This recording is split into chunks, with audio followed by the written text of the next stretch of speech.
प्रिय आत्मीय दाजुभाइ दिदीबहिनीहरू, हामी नेपालीहरूको घर आँगनमा नयाँ वर्ष 2082 आइपुगेको छ। नयाँ घाम, नयाँ ज्योति, नयाँ उत्साह लिएर आएको नयाँ वर्षको उपलक्ष्यमा देश तथा विदेशमा रहे बसेका सम्पूर्ण नेपालीहरूको सुख र शान्तिको मङ्गलमय शुभकामना। हरेक नयाँ वर्ष नूतन आशा र विश्वास बोकेर आउने, तर वर्षको बिदाईमा एउटा घनघोर निराशाका बीच हुने गरेको धेरै साल भयो। समाजका विभिन्न दल, वर्ग र जन समुदायले आफ्नो धारणा, आस्था तथा अभिव्यक्ति राख्न पाउनु प्रजातन्त्रको सुन्दर विशेषता हो। तर त्यस्तो धारणा र मान्यता प्रस्तुत गर्दा सबैले संयम अपनाउनु पर्दछ। केही दिन अघि जनप्रदर्शनमा जुन प्रकारको हिंसा, आगजनी, तोडफोड भयो, त्यसबाट जस प्रकारको मानवीय एवं भौतिक क्षति भयो, त्यो सुन्दा हामीलाई अत्यन्तै दुःख लाग्यो। नागरिक स्वतन्त्रता भन्दा ठुलो तन्त्र वा वाद हुँदैन। वास्तविक प्रजातन्त्र त्यहाँ हुन्छ जहाँ राम्रो, नराम्रो, जनगुनासो वा गुणगान सुन्ने परम्परा र संस्कार हुन्छ। नेपाली जनतामा देश र भविष्यलाई लिएर जुन खालको जागरुकता पैदा भएको छ, त्यसलाई हामीले सकारात्मक रूपमा लिएका छौँ। वास्तवमा नेपाली जनतामा रहेको देशभक्तिपूर्ण भावना विश्वमै अनुकरणीय र अनुसरणीय छ। देशलाई विद्यमान जटिलताबाट मुक्त गराई शान्त, स्थिर र समृद्ध मुलुक बनाउने जागरुकता जुन पैदा भएको छ, नयाँ वर्ष 2082 मा नेपाली जनताको चाहना अनुसारको परिणाम हासिल हुने विश्वास थपिएको छ। मुलुकमा व्याप्त अशान्ति, अराजकता, निराशा र असन्तुष्टिबाट आम नेपालीलाई मुक्त गर्न नेपालको राज संस्थाले जहिले पनि योगदान पुर्याउँदै आएको विदितै छ। राष्ट्रियता र प्रजातन्त्रलाई मूल कार्य मान्दै जनभावना बमोजिम चल्ने बहुदलीय प्रजातन्त्र र संवैधानिक राज संस्थाको परम्परामा हाम्रो मान्यता रही आएको छ। वर्तमानमा बदलिँदो जनचाहनाको पनि कदर गरी राज्य शक्तिको स्रोत जनता नै हुन् भन्ने मन्जुरी सदैव स्थापित हुनु पर्दछ। राष्ट्र निर्माता श्री 5 बरामहाराज धीराजको दिव्य उपदेशलाई नै अबको राज्य सत्ताको मूल मन्त्र सोच्नुमा के होला? सन्तुलित कूटनैतिक सम्बन्ध र आत्मनिर्भर नेपालको परिकल्पना नै पृथ्वी पथको मूल सार हो। यही नै राजनीतिको मूलधार हुनु पर्ने हो। विश्वको बदलिँदो परिस्थितिलाई मनन गर्दै विश्वव्यापीकरण र स्वतन्त्र व्यापारका आधारहरूलाई चुनौतीको रूपमा लिँदै चरम आर्थिक मन्दी भोग्नु परिरहेको अहिलेको सन्दर्भमा नेपाल जस्ता विकासोन्मुख देशले आत्मनिर्भर अर्थतन्त्र निर्माणको कार्यमा अर्जुन दृष्टि लगाउनु पर्ने समय आएको छ। स्वदेशी स्रोत साधनको प्रयोगले स्वदेशमै उत्पादन गरी स्वदेशमै खपत गर्दै आन्तरिक अर्थतन्त्रको चक्रभित्रबाटै मुलुकको समग्र अर्थतन्त्र आत्मनिर्भर र चलायमान गराउनु पर्ने विश्व परिवेश निर्माण हुँदैछ भन्ने सङ्केतहरू देखा परिरहेका छन्। विश्वकै उत्कृष्ट यो भूमिमा बाँच्न समेत गाह्रो हुने स्थिति पैदा भएपछि बढ्दो युवा पलायनलाई रोकी युवा शक्तिको श्रम र सिपलाई स्वदेशमै उच्च उपयोग गर्नु पर्दछ।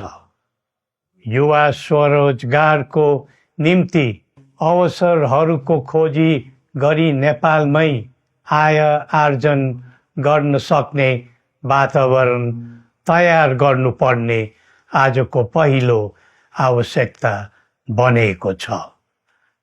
सबै नेपालीको तन, मन र ध्यान त्यसैमा लगाउनु परेको छ। विश्वभरि छरिरहेका नेपालीहरू एकताका सूत्रमा बाँधिन अब ढिला गर्नु हुँदैन। आफ्ना ज्ञान, सिप र सामर्थ्य मात्र होइन, त्यहाँ आर्जेको पुँजी, स्रोत र साधन समेत नेपालमै लगाउनु पर्दछ भन्ने भावना सबैमा जागृत गराउनु परेको छ। प्रकृतिले दिएको स्वर्ग जस्तै सुन्दर हिमवत् खण्ड नेपाल सिँगार्न र विकासको बिकुल फुक्न कसरी लाग्ने र लगाउने स्वदेश फर्क स्वदेश नै स्वर्ग भन्ने अभियान चलाउनु पर्ने आजको आवश्यकता भएको छ। जनभावना र चाहना बुझी मुलुकको समग्र संरचनामा नै हेरफेर र सुधारका कदम चाल्नुपर्ने तथ्य स्पष्ट देखिन्छ। शिक्षा, स्वास्थ्य र दैनिक कामकाजका पद्धति र प्रणालीहरूमा आमूल परिवर्तन र सुधार गरी यिनको आधुनिकीकरण अनिवार्य भइसकेको छ। युग प्रविधिको हो, सावधानीपूर्वक उपयोग गर्नु सकेमा राष्ट्रको योगदानमा ठुलो टेवा पुग्न सक्नेछ।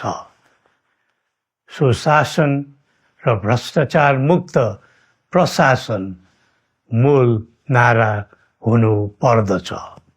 हामी अस्थिरता, अशान्ति, अराजकता, विपन्नता र भ्रष्टाचारको अन्त्य चाहन्छौँ। त्यसका निम्ति नेपाली जनताबाट हुने हरेक प्रयासहरूमा एकबद्धता रहनेछ। मुलुकको गिर्दो अर्थव्यवस्था, रुग्न हुँदै गएको औद्योगिक उत्पादन, बढ्दो राष्ट्रिय ऋण र बेरोजगारी, रक्षात्मक बन्दै गएको राष्ट्रियता, राष्ट्रिय एकता, सामाजिक सद्भाव, मौलिक धर्म, संस्कृति तथा जनस्तरमा बढेको निराशा, असन्तुष्टि हाम्रो चिन्ताको मूल विषय हो। नागरिक पलायनसँगै पुँजी पलायन, भ्रष्टाचार र व्यथिति देशले थाम्नै नसक्ने स्तरमा झाँगिएको छ। यो स्थितिमा नयाँ वर्षलाई उपलब्धिमूलक बनाउनु हामी सबै नेपालीको सामूहिक र एकताबद्ध प्रयास अपरिहार्य भएको छ। नेपाली बीच द्वन्द्व नहोस्, परस्पर अविश्वास र हिंसाको दुःखद मनोस्थिति नबनोस्, देशवासीहरू कुनै पनि नाम र न्युहुमा ध्रुवीकृत नबनुन् भन्नेतर्फ हामी सदैव सचेत र संवेदनशील छौँ। नेपालीको एकतामा नै नेपालको भविष्य निहित रहेको यथार्थलाई हामीले आत्मसात गरेका छौँ। सबैले यही वास्तविकतालाई आत्मबोध गर्नुपर्दछ भन्ने ठान्दछौँ। हाम्रा आह्वान हामी कसैको निजी स्वार्थपूर्तिका निमित्त होइन, कुनै खालको सैद्धान्तिकवाद वा विचारको होइन, समग्र राष्ट्रको स्वाधीनता, समग्र जनताको सम्प्रभुता तथा नेपाल र नेपालीको सुखमय प्रतिष्ठाको निम्ति हो। आफ्नै प्रकारको अग्रणी राष्ट्र हामीले नै बनाउने हो अनि आफ्नो स्वतः र अस्तित्व हामी आफैले उठाउने हो। संसार धेरै अघि बढिसक्यो, तर हामी यो वा त्यो वादको चक्रव्यूहमा फँसेका छौँ। नेपाल आमालाई केन्द्रमा राखेर हाम्रा विचार बन्नुपर्छ, हाम्रा कदम चल्नुपर्छ। हरेक समस्याको समाधान संवाद, सहमति, समन्वयन र सहकार्यबाट हुन सक्छ। आगामी वर्ष नेपाली इतिहासको स्मरणीय र सुनौलो सम्झना बन्नुपर्छ र बनाउनु सकिन्छ भन्ने विश्वास हामीले लिएका छौँ। नयाँ वर्षले नयाँ आशा, उमङ्ग र उत्साह ल्याओस् अनि नेपालीको सुनौलो भविष्यको सुनिश्चितता होस्। श्री पशुपतिनाथले हामी सबैको कल्याण गरून्। जय नेपाल।